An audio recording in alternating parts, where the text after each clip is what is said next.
A lot of people ask me why are so many unaccompanied children crossing the Mediterranean Sea. And of course I cannot speak on behalf of all of them, but what many of them have told me is that they just have to flee what they describe as hell in Libya.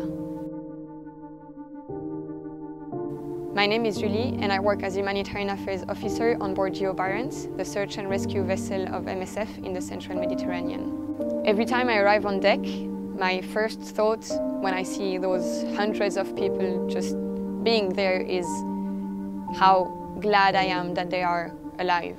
And you see all of them wearing those blue masks covering half of their face and the black beanie that we give them when they arrive on board. And suddenly your eyes cross those of another person and you realize this is actually a child. This is a child on a ship and he has just crossed the world's deadliest migration route and he's here without any mother, without any father, without any family member. During this rotation, there was a very high number of unaccompanied minors on board, 140, and that is the highest number of unaccompanied minors that have ever been rescued by Geo Barents. Unaccompanied minors are leaving and trying to cross the central Mediterranean for many different reasons.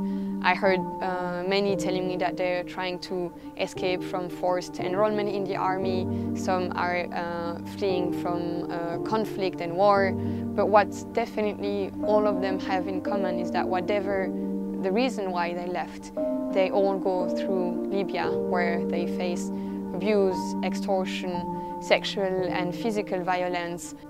And when we know how extreme it is for adults to try the sea crossing, we cannot imagine how difficult it must be for a child. The younger children, they're on another deck with some of the women as well, and they're just running around, playing, drawing, basically being children. But although they seemingly are coping with the situation, we also know how affected they remain by the situation and by what they've been through in Libya.